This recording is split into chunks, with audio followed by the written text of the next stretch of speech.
Hello, and welcome to the next episode of the Digital Quill Podcast with your host, Mars Wilson. We are on episode 20 today. Can you fucking believe that? I can't. I can't at all. 20 episodes. That means I've been consistent 20 different times. If you don't mind, I had to give myself a clap because truthfully, if you knew me 5 years ago, or even 3, or 2, actually, closer to 3 and 5. If you knew me even 5 or 3 fucking years ago, you'd be proud of me too. No, I'm kidding. Holy shit. I didn't come on here with any specific agenda.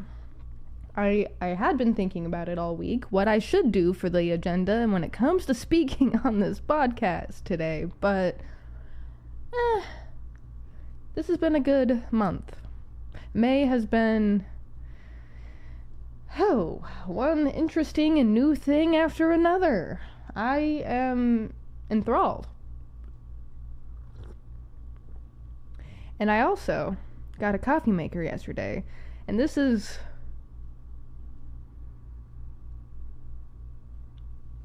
not my third cup of coffee. It is my first. So that's a thing. I am going to be overly caffeinated. Why? I am going to be overly caffeinated and highly stimulated for the foreseeable future. And that excites me because having ADHD and being autistic, I sometimes have a lot of energy, and when I don't, when I've been in the worst of my depression episodes, it scared the shit out of me. You mean I didn't have fun for many years straight? I was just living in survival? How did I get out of that? I don't know. I really don't. I wish I could give you the formula and just be like, here, take this. This is what I did. And that's kind of why I do this shit, huh?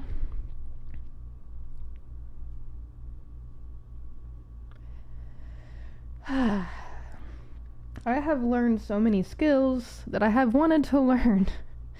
And this week has been a long week of reflection and growth, and yet it's only Thursday. Wow. Go us. Go people of Earth. We might actually be doing the goddamn thing. I'm tangenting. You probably have no idea what I'm talking about or what's going on in my brain sphere right now. Do I even know? Yes, I do. But let me give myself a minute to collect my thoughts. Let me drink this bean juice of mine and do your breathing right now. That's one of the things that when we get on episodes, I want you to focus on. When I take a pause, breathe. All right? Just do that thing where you breathe, and don't do that thing like I do and hold your fucking breath after you inhale, because you're like, let me hold on to precious life. Oh yeah, I need to exhale. That was a internalized joke. If you laughed, good. If you didn't, I'm sorry. Breathe.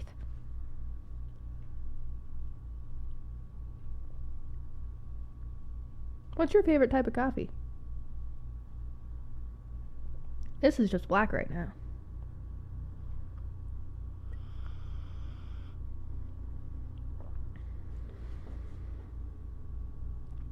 Thing is I don't even have my notes. So after the end of this episode, I'm gonna have to go back and watch it. I'm gonna have to watch it. And yes, I'm aware. It looks like I'm wearing nothing, but I assure you, actually, story time. Personal story time. Yay. It involves family and tradition and a few other things, and I hope you might like it. So let's start with personal story time about the dress that I'm wearing.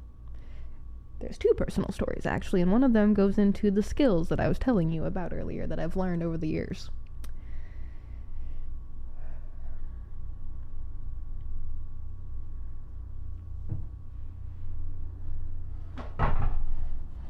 So this dress has roses on it. And it is a very, very, very similar style to one that my great-grandmother had. And my great-grandmother, it was a nightgown that she was wearing. I think this is a dress that I can wear out and about, because I have. So if I can't, then, oh no. But, I mean, it also was in the day clothes section at, I think, Target. Maybe Walmart? I don't remember. It's been a while. But yes, that is the thing that I am wearing. It is special in a lot of ways, and I hope I have it for many years, which then brings me to my next point: skills and personal story time. I'll circle back to the importance of my great-grandmother and roses and stuff, but I noticed when I put it on that there's a little tear in the upper part of the bodice where it holds the chest in, you know? And I was like, aw, it's torn. I don't know how I'm gonna keep it forever. And then I was like, I know how to fix this, because I have a dress sitting in my closet. Actually, it's a romper. I have a romper sitting in my closet right now that I mended myself. You have no idea how proud I was when I figured out that mending stuff with a needle and thread was actually a lot more simple than I thought it would be. Now, sewing an entire wardrobe, that's a different story. But mending clothes, I think I can do that. I am not prepared for the amount of effort and energy it takes to make a wedding dress. But one day maybe I will be, and I'll have help. Also, that was a side tangent and a completely interpersonal, personal story. We're not talking about that one. We're talking about family and the importance of it, and how it's not always rooted in blood relatives, because my great-grandmother, the one that influenced me purchasing this dress off the rack in a fucking department store. Now I have a new idea and a new dream, thinking about purchasing shit off of department rack stores. I can't stand corporates. Death to corporates. Anyway, I'm sorry. Another tangent. My great-grandmother was my great-grandmother on my dad's side, who was technically by marriage and also by timeline my grandfather. My dad, he was the only person who deserves to be called dad. And I never met Granny. As a matter of fact,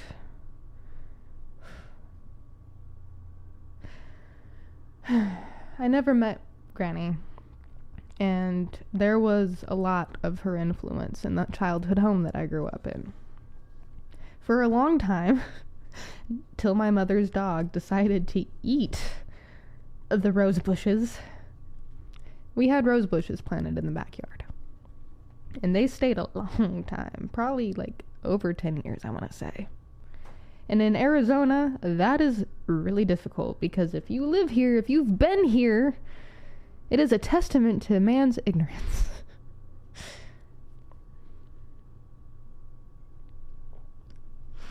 I was sad, and so was my mom, when the rose bushes got chewed up and had to be pulled out, but that is life. Things change. We have the memories. I never met Granny.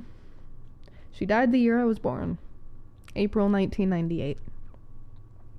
I actually managed to find her headstone, and I desperately need to figure out how I'm going to get to the graveyard, because I need to go clean it and just visit with my family a little bit, because they may be deceased, they may not have met me, but I have strange beliefs when it comes to the supernatural and ghosts and spirits and souls, so I think they're with me. Granny knew I was going to exist. And,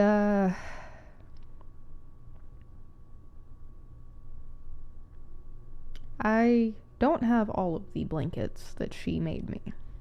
The quilts, the baby quilts, but I do have 2 of them, and one of them also has a story of my dad.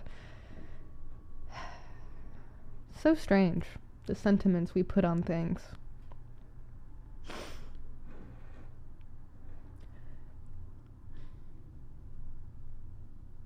Just the fact that Granny wanted to make me blankets was incredible. I never met her, and I never will until maybe after death, but she had an influence on my life, that's for sure, and she always will. Anytime I look at roses, anytime I see roses, anytime I think about roses, I remember her. I remember my dad's mom, because not only did that woman create the man who raised me as his daughter, she created a good man who raised me as his daughter. I was adopted when I was 7. 6 or 7, I think I was 7. And he was diagnosed with cancer when I was 9. And my mom told me, and it's something that continues to break my heart over and over again, is my dad never really had a chance to be a dad to his kids. There was a lot of life stuff going on that I won't share here today, but my dad didn't get to be a dad to his natural born children. Or his stepchildren. And that is all he wanted, was to be a dad, and a good one. And by adopting me, by choosing to adopt me, he did that. He did his dream. I wish I got the chance to tell him myself. But,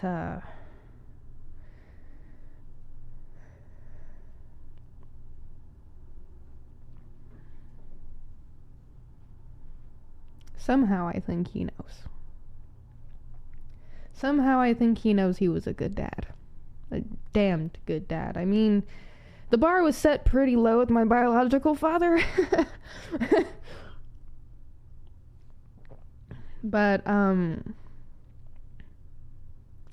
I will forever remember the energy, the love, the light that came from all that. Even in a dark place, even in a dark time. So yeah, I have immense respect for Granny. Let's see, can I remember her name? Shit. Nina. Nina B. Yeah, I think it's Nina. I'm like blanking on her name right now because I've seen it on the headstone, but I've only really known her by name as Granny or Great Granny. Oh yeah, did I mention that I can now mend clothing, and I am really excited about that? All I need to fix this dress is literally a needle and white thread, and I don't have that, and I don't know how to get that, and I'm also, I don't know how to get that. Also, what size needle do I need? This is kind of small. Yeah, the threads are really small. I'm gonna need a tiny fucking needle. I need like some tiny thread, shit. But yeah, I plan on keeping this for as long as I can, because it reminds me of Granny, and maybe I should invest in a nightie instead to be a little more modest. But, baby steps. And also, I like dresses. I'm sorry. I used to only wear jeans. Only jeans. And then I started wearing shorts. And then I got into wearing dresses more often, and I'm like, you know, I can handle this. I now understand why people wear kilts. I like kilts, and if I could own a real kilt, I probably would, but that might slightly be weird. I don't know. Should I wear a kilt? Wouldn't it just be a skirt for me?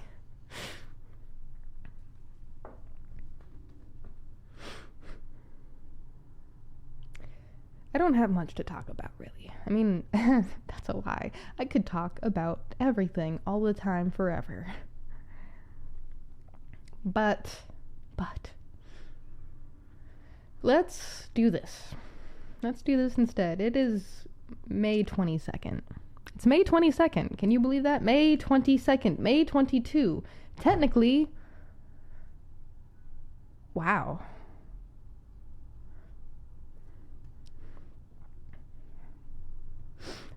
About 8 years ago, I graduated. Hold on. Hey, Google. How long ago was May 23, 2017?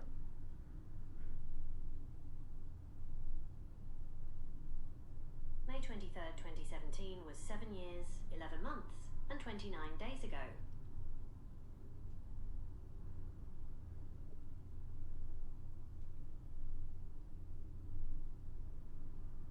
So 7 years.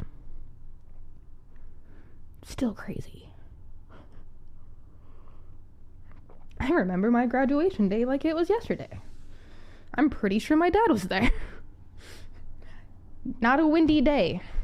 Not a windy day whatsoever. And I'm walking up to the stage. Everyone was managed to keep their caps on their head. I'm walking up to the stage and I'm like, I knew this would happen. So instead of being embarrassed and shit, because I'm like, I expected this, I turned around. While the crowd was laughing a little bit, I heard some people chuckling. I turned around, I grabbed it, and I'm like, son of a fucking bitch. So I put it back on, and I'm like... And then I walk back down, and I'm like, son of a fucking bitch. But then years later, I was like, wait a minute. Wait a fucking minute. Not a windy day.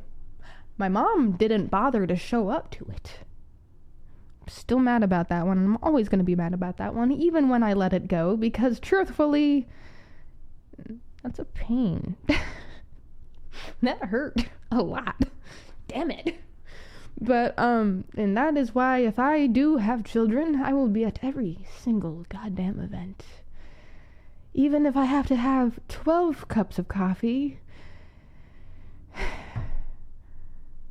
and get one of those strange Adderall packets that I see at the checkout at Fry's. Caffeine pills. I will do it. I will be there for everything because I knew what it was like when my mother wasn't there for me. And holy crap. That caused a lot of things that I needed to work on and still do. Tangent. Today is mostly personal stories. And I guess still kind of we're still getting to know each other, huh? We're on episode 20 of I have no idea how many. My guess is somewhere in the 2000s, but life happens while you're making plans to live it, and I don't have a solid plan set in stone. And I am fiddling with that because I can't not use my hands with something, so I'm putting it far away. And now I sit here and twiddle my fingers instead. Might be the caffeine. I might be fidgety because of the caffeine. Is this what the other things feel like? Nah. I've heard about the other things. That's not how they feel.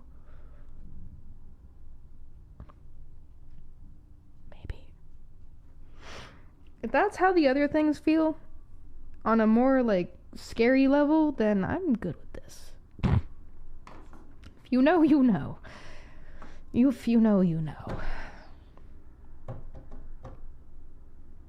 I don't want to talk about this because a good friend of mine recently kind of gave me a point that's been living in my head absolutely rent-free. And without naming names, actually. Without naming names, because I don't know if I had the permission to do so, I'm going to read a part of it to you.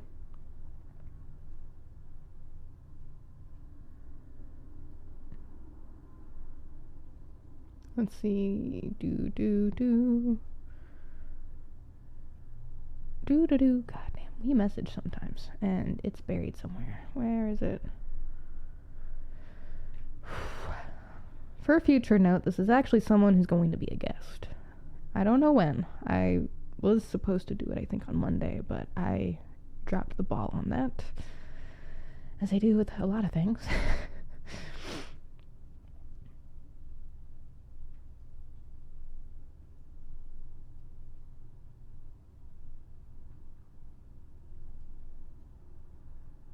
Okay, here it is.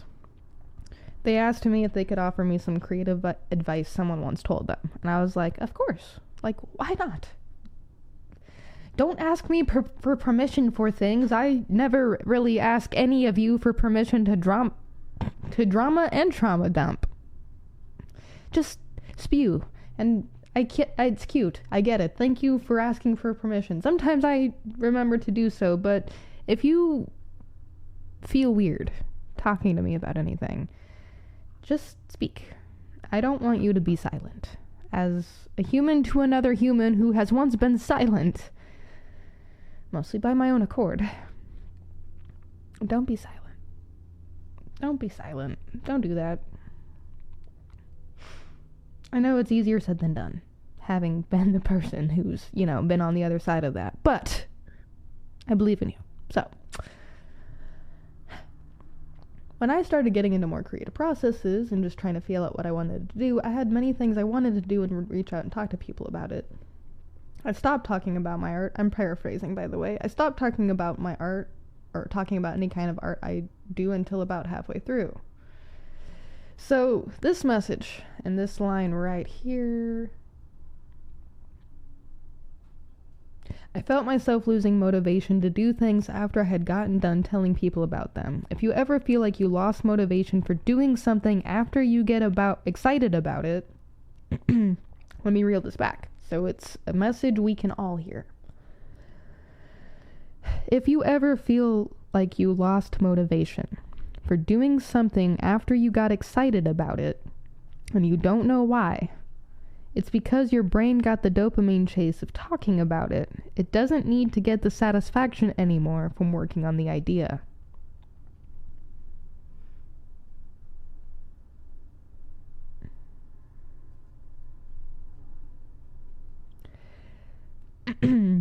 We're going to call this a form of hoarding ideas.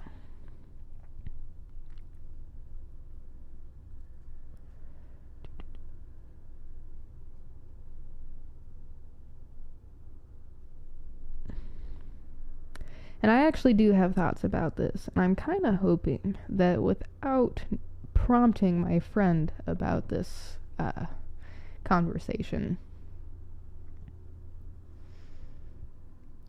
I really like all of the things that his friend told him. Because it's like, I don't know. It's good advice. When you want to do something as far as creative goes, just go out and do it. Don't put your energy into talking about it. I'm sometimes bad about this. Do not put your energy in talking about the creative things you want to do.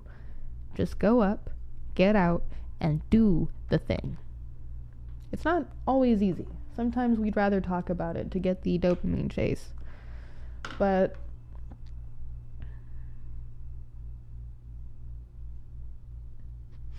part of that advice I actually took a little bit with working on 21 Days Gone, and I'm not sure with this specific project I needed to, because there's a lot of things, actually. A lot of stuff I had to let go in writing and continuing to write this book. Rules and stipulations and so much shit. Oh my god. You get to watch my hair dry up. I get to watch my hair dry up. Interesting.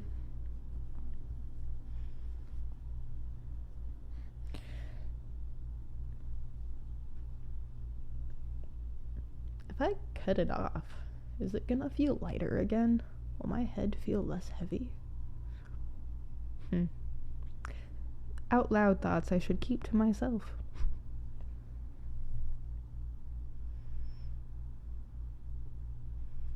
25 minutes.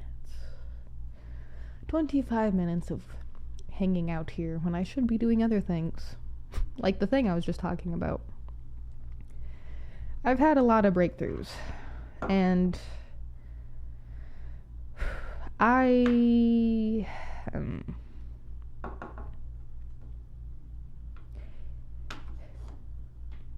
there's a good chance you've been on my TikTok. There's a good chance you've been on my Substack. There's a good chance you've been on my Twitter X, my Facebook at one point or another, my Instagram, my Reddit. Maybe not my Reddit, actually. I don't talk about that one a lot.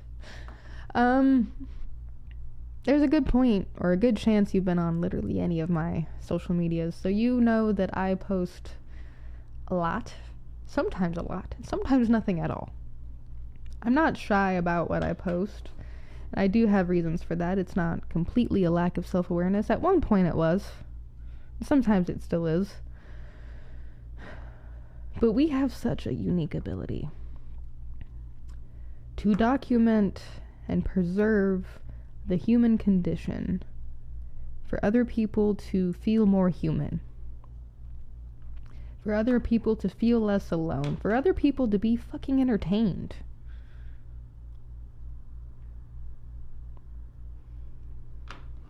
Amused, creative, happy, peaceful, free. And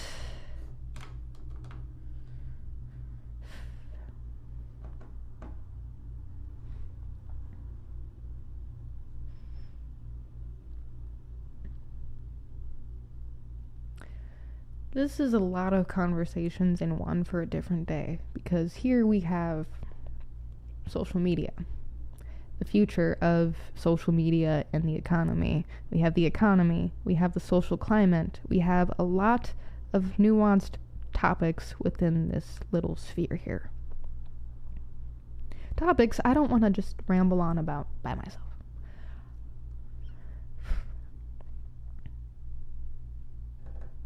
And I will circle back to what I was mentioning just now. But if you've been here, you know that I am not shy about my thoughts, about my emotions, about the mess, the chaos, the calm, any of it. I don't ever intend to be. It would feel weird to hide behind my walls, because I've spent a lot of time trying to get out of them, get out of survival. Learn to thrive, learn to live, not just survive. It's been a model of mine for fucking 10 years now. At least 10. 2015 was interesting.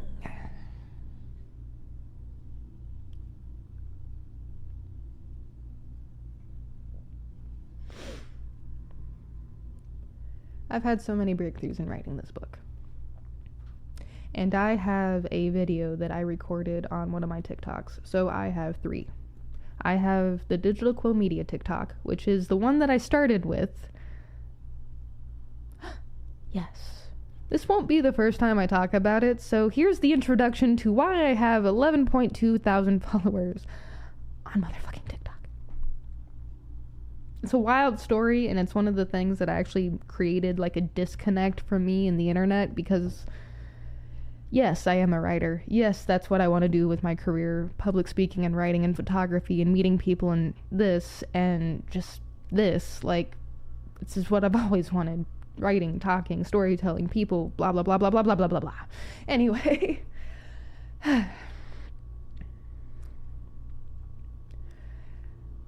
Before we get into the rest, let's continue with that side tangent.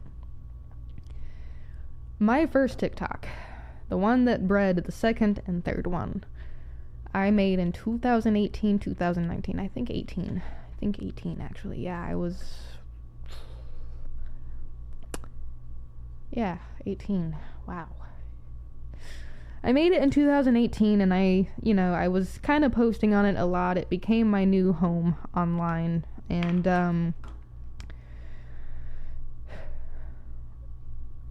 I made one video, and I still kind of do the same thing as I did back then. I made one video, and I put it in my feed after it being in my drafts, because I was like, hey, you know, I do a lot of draft dumps right now, because that's like the trending thing at the time is draft dumps. So here is a draft dump. Ah, man, I still remember getting every single fucking notification a little bit. That was wild.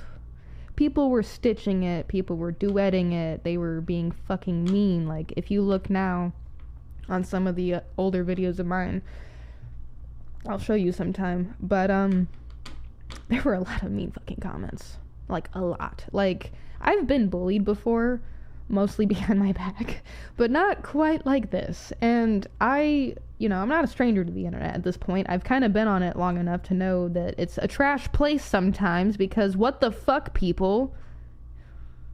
Just because there isn't a camera in front of you and, like, people don't know you, like, you're gonna choose to be anonymous pieces of shit.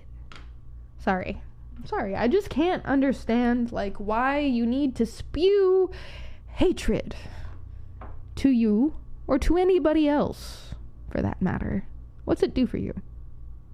What's it do for you? I'd like you to genuinely answer me that. If you are a fucking anonymous keyboard troll, come out into the light. Come tell us for a moment what satisfaction you get out of being an anonymous asshole. An anonymous asshole. What do you get out of that? Is it just the satisfaction of being an asshole? Because if that's the case, we see you. We see you.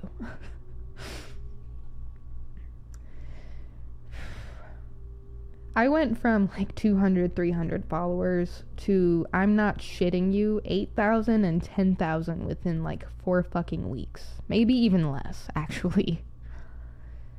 I had like 99 plus notifications every 10 minutes I opened up my fucking phone, and it was so wild to have that many eyes on me at one fucking time. Like, that wasn't just like me stepping on stage like in choir or fucking giving a class report. That was 100,000 views on 2 of my fucking videos. That was insane. That was so fucking crazy to go from like 30, 100, 200, 600 to 100,000. Now I'm at a nice 200 views per video. If 200 views could interact, that is all I need. All I need is 200 people to consistently interact. I don't need millions. I don't need thousands, really. I need 200 consistent people paying $30 a year in order to make this work and to quit the jobs that give me burns and headaches and pains and stress and anxiety and gets people to follow me home. Oh my god, I hate the workforce. It's not made for a lot of us. This is unsustainable, motherfuckers. It's unsustainable. Sorry, tangenting. But yeah, that TikTok gave me a lot of disconnect with social media, and a part of me actually kind of abandoned it a little bit. I abandoned my TikTok for like 3 fucking years, and then I came back to it because I'm like, I miss the confidence I had, because I was an unconfident, sad, depressed sack of shit. And I'm still a little unconfident, but it's better now. It's a lot better now. So many years have passed. So many things have happened in those years. And, yeah. That's the digital quill media for you. That's how I got 10,000 fucking followers. And by the way, if you make a TikTok, if you're seeing this and aren't following me on TikTok, I follow back everybody, especially at the January ban, because what the fuck do you mean? You banned an app in a free country. You banned an app for less than 18 hours and then brought it back? I'm still not over that. That was so fucking wild. Like, I had a feeling it would come back, but at the same time, I was sitting there, like, looking at the app all sad and shit. Like, I don't know what to do. What now? Where do I get my confidence? It was actually kind of nice not having TikTok for like 12 hours. But yeah, after that, my protest is now to follow every fucking fucking buddy back. And I do mean everybody. I don't care if you are a scam account, a bot, a fake musician, what the fuck ever. There's plenty of those. I'm using this as real-time examples. I will follow you back. Why? Because fuck companies who think they can get away with taking away shit they've introduced. This is supposed to be a free will world. A free country. Maybe. I don't fucking know. Anyway. I then created, I think last year or the year before, the Digital Quill Press, which is mainly for my writing and podcast and other projects, because the Digital Quill Media has so many sound video clips where I'm just lip syncing or acting or skitting or whatever. I really am tired of doing it alone. Oh my god, I've been tired of doing it alone for like the last 5 years, so if any of my Digital Quill family members would like to, I don't know, move to Arizona or move me out there, let's make all the content, all of it, every single piece of content, let's do all the stupid like group trends and there's so many things I have ideas for that I need other people with. I am done making content by myself, for myself. It is for everybody, with everybody. Sorry. It is the caffeine. I am overly caffeinated and overly hyped for all of the shit I have planned, especially today. But in general, just, I'm doing things. I didn't think I ever would, actually. I didn't think I'd ever do anything at all, ever again. I thought I was done with doing things, but nope. I made the second TikTok, and then I made a third. And this was a lot more recent-ish. I want to say like late last year. And that one's private. You're not going to see it. There's a damn good chance that you're not going to see a single fucking video from that TikTok. Why? Because I've been wanting a video service for a while. I write in journals. I have like 3 or 4 journals I keep, I think. I definitely have one. And I do have a second one I haven't written in a while. But I wanted a video diary service because Hi Mars, how's it going? How are you doing? Yeah, I would like the live interaction with myself so I don't always have to read, because sometimes reading my own words is weird and I'd rather just watch myself do things, I guess. That sounds weird. I rescind whatever the fuck I just said. I didn't say I like watching myself. Oh god, now it's getting weird. Pivot.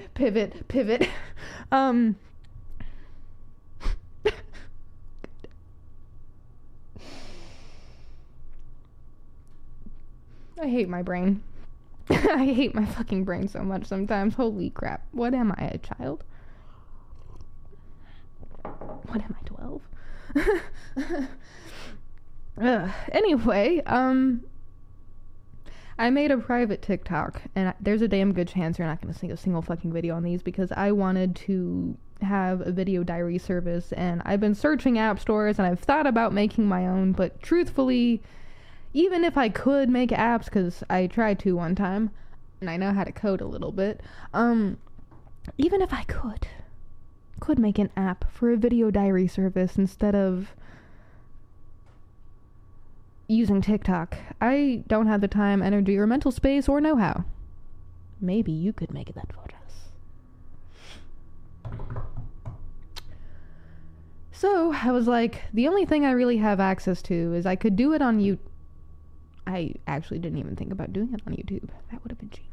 Why did I think TikTok was the answer? A private TikTok with private uploaded videos that I could only see myself. Why did I think YouTube? I'm gonna change, again, how I do things, probably eventually soon.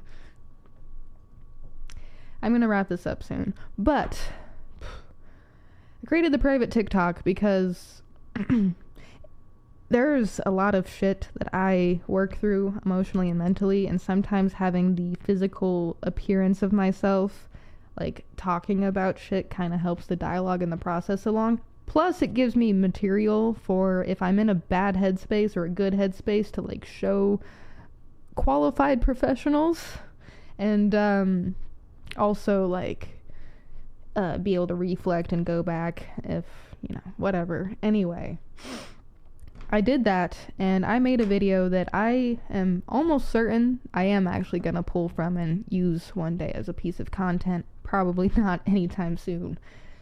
Probably a long time from now. The premise of that video I made, and why I tangented all of this to get to this, was I knew in writing 21 Days Gone that I would have to face an enormous amount of walls and bias and pain and trauma and memories. I knew writing it wasn't going to be easy. I mean, I literally chose to write my truth into a fiction. This thing didn't fucking help. Being on my shoulder for the better part of my adulthood. Kidding, I love you. But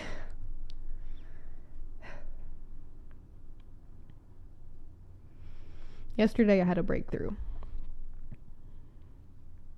And it wasn't in a way I expected, actually. I knew that I would find some sort of form of healing, some sort of form of solace in writing this, because the true feeling deep in my gut and my soul and my core of writing 21 Days Gone is this book is intended to help heal people. Help make people feel less alone if they've been through what I've been through. Help people make the choice not to do what it would take to make me go through and other people go through what we've gone through. Because it all starts with fucking choice. My biological father could have chosen not to do the drugs. My biological father could have chosen to become a father instead of meeting up with his friends.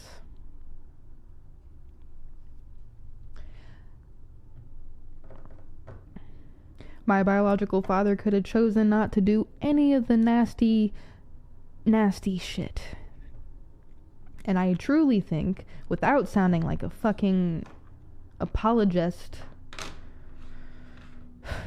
think that if he had more love and more community in his life, he would have chosen to be a father instead of a fucking meth and heroin addict who did terrible fucking things to children and animals. I have spent so many years studying the brain and the human condition and using my own experiences and listening to other people's stories. And this isn't just from quoting one of my favorite people. This isn't just rules I created. This is just my experience. I didn't create these rules. This is my experience. And the rules that I didn't create, my experience, is if he had more love in his life, more community, more people around him, more good things instead of being left the fuck alone, he would not have chosen the drugs. And even if he did, he probably could have gotten clean any amount of times it would have taken to not end up crossing the lines that made him a fucking monster. Everybody has that ability to come back from being a monster, I think. But sometimes there might be a line that you cross where you can't. I have seen people make changes to themselves and their mindsets, and it is a beautiful thing. It's one of the things that actually reaffirms it for me that if things went differently in X amount of ways, I would probably still have both of my biological parents, and a lot of other people would too. We wouldn't come from abusive households if we just talked, communicated, created more together. That's why at 6-7 years old, I wanted to start helping people smile and find their peace and find their love. And I am finally fucking doing the things I set out to do years ago. This book is the final leg for me, I think. I feel it in my gut of my healing journey when it comes to the trauma that I've been through. Once I hit the end, I am entering a new stage of my life. And that is to take everything I've been through, compound it into story, and share it with people so that hopefully we can actually usher in and bring in a world of peace, love, harmony, and calm. Because that sounds nice, right? It sounds hopeful, right? It sounds good, right?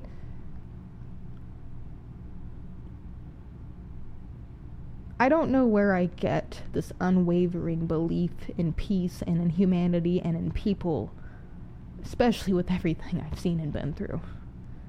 But at the same time, with everything I've seen and been through, that is where it comes from.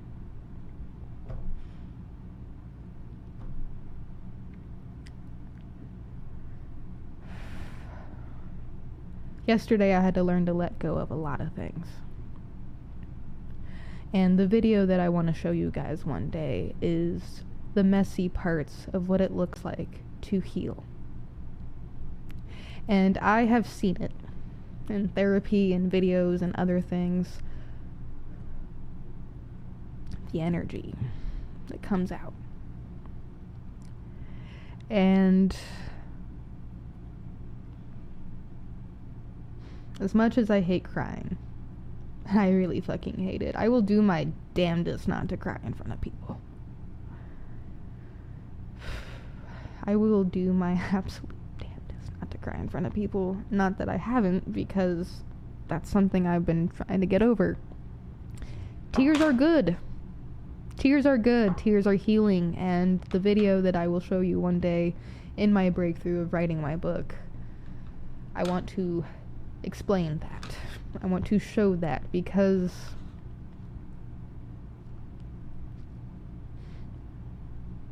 it's just my experience. And I think experiences shared, experiences had, are very valuable, more valuable than currency. And I'm gonna let you guys ruminate on all of the tangents and things I've said today.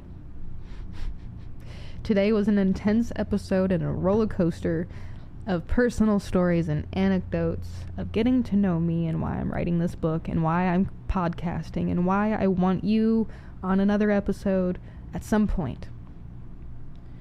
I saw the other day in a comment section how people are like, we have too many podcasts.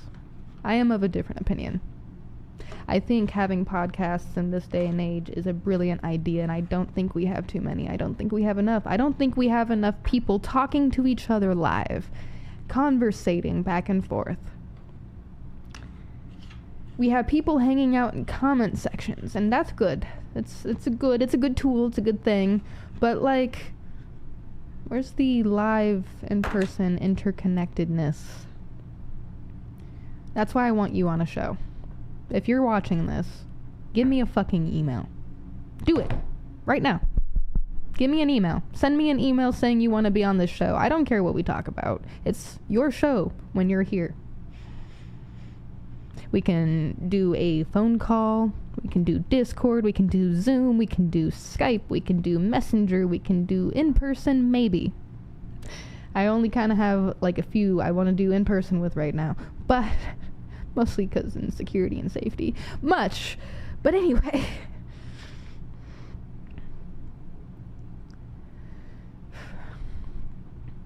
Be on my show. Join the Digital Quill family via the Discord or whatever else, because being alone is not it. And I do understand agoraphobia. I do understand isolation. This is coming from a chronic isolator.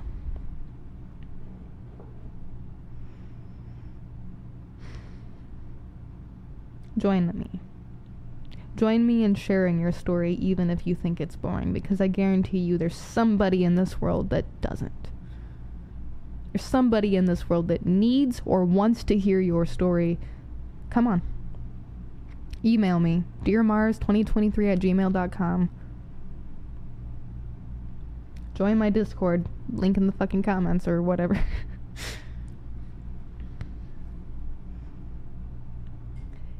It is a beautiful world I think we can make it even more beautiful. And with that being said, thank you for letting me give you my time, humans of Earth. I hope today I somehow taught, inspired, motivated, or at the very least entertained you. At the very least. And thank you for tuning in to episode 20 of the Digital Quill Podcast. Comment, share, like, subscribe. Don't do any of that. It doesn't matter. Free will. But the one thing I do want and need you to do is to keep going. Alright? Keep fucking going. Don't stop. Always keep going, humans of Earth. And that concludes today's episode. Bye.